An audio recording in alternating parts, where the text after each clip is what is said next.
আসসালামু আলাইকুম ওরহমতুল্লাহি ওবরাকাতু। নাহমাদুহু ওয়া নুসাল্লি আলা রাসূলিহিল কারীম, আম্মা বাদ। সম্মানিত দর্শকবিন্দু, আজকে আমরা আলোচনা করব হজ প্রসঙ্গে। সর্বপ্রথম আমরা জানব হজের শাব্দিক অর্থ কী। হজের শাব্দিক অর্থ হলো কোনো মহৎ কাজের ইচ্ছা করা। পারিভাষিকভাবে হজ বলা হয় নির্দিষ্ট দিনে নিয়তসহ ইহরাম অবস্থায় আরাফার ময়দানে অবস্থান করা এবং বাইতুল্লাহ শরীফ তওয়াফ করা।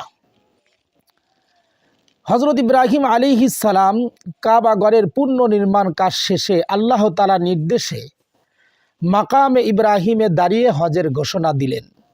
তার এই ঘোষণা তখন দুনিয়ায় বিদ্যমান এবং কিয়ামত পর্যন্ত আগমনকারী সকল মানুষের কানেই পৌঁছে দেওয়া হয়।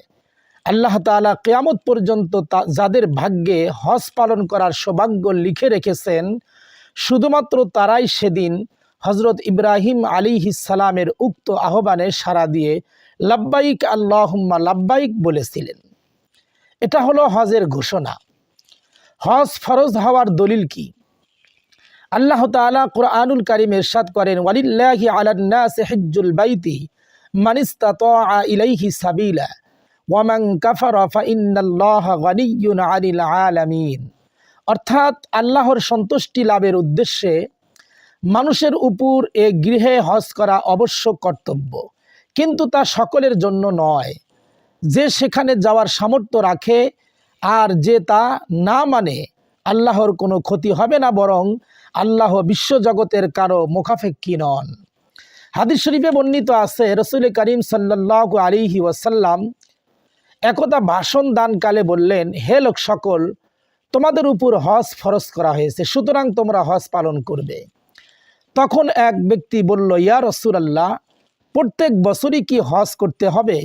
তিনি চুপ রইলেন। এমনকি সে 3 বার কথা জিজ্ঞেস করলো। অতঃপর তিনি বললেন, যদি আমি হ্যাঁ বলতাম তবে প্রতি বছরই হজ করা ফরজ হয়ে যেত, আর প্রতি বছর হজ করা ফরজ হলে তোমরা তা আদায় করতে সক্ষম হতে না। হজ ও উমরার ফজিলত।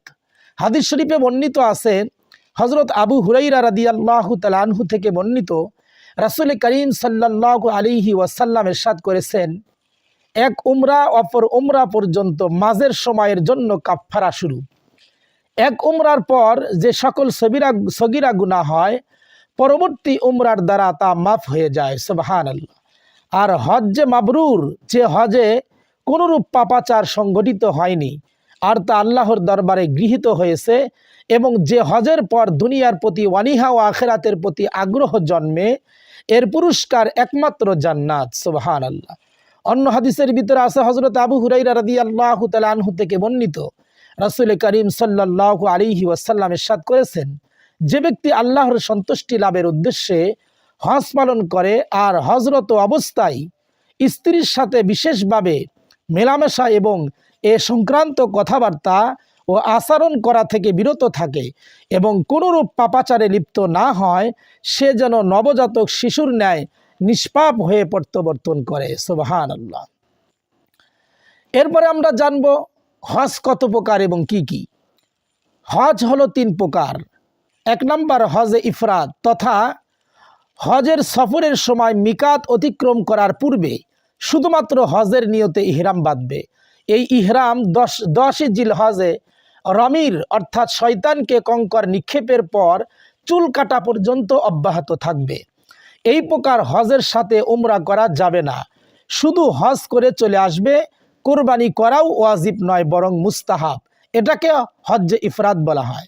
2 নম্বর হলো হজ্জে তামাত্তু, অর্থাৎ হজের সফরের সময় মিকাত অতিক্রম করার পূর্বে শুধুমাত্র ওমরা করার নিয়তে ইহরাম বাঁধবে এবং মক্কায় পৌঁছে ওমরার কাজগুলো করে চুল কেটে ইহরাম মুক্ত হয়ে যাবে। এরপর 8 জিলহজ বা তার পূর্বে মক্কা শরীফ থেকে হজের নিয়তে ইহরাম বাঁধবে এবং 10 জিলহজে রমির পর দমে শুকুর বা হজ্জে কুরবানির সেরে চুল কাটা পর্যন্ত এই ইহরাম অব্যাহত থাকবে। এই প্রকার হজ পালনকারীর জন্য দমে শুকুর বা হজের কুরবানি করা ওয়াজিব। এটাকে বলা হয় হজ্জে তামাত্তু। 3 নম্বর হলো হজ্জে কিরান, তথা হজের সফরের সময় মিকাত অতিক্রম করার পূর্বে একই সাথে উমরা ও হজের নিয়তে ইহরাম বাঁধবে। মক্কা শরীফ পৌঁছে উমরার কাজগুলো সম্পাদন করে চুল না কেটে ইহরাম অবস্থায় থাকবে। এরপরে 10ই জিলহজ রমির পর হজের কুরবানি সেরে চুল কাটা পর্যন্ত এই ইহরাম অব্যাহত থাকবে। এই প্রকার হজ পালনকারীর জন্য হজের কোরবানি করা ওয়াজিব। এই 3 প্রকার হজের মধ্যে ইমাম আবু হানিফা রহমাতুল্লাহি আলাইহির এর অভিমত হলো হজ্জে কিরানটাই হলো উত্তম। কিন্তু যদি দীর্ঘ ইহরামের নিষেধাজ্ঞাবলী সঠিকভাবে পূর্ণ করতে না পারে তাহলে হজ্জে তামাত্তু করে নেওয়াটাই হলো উত্তম।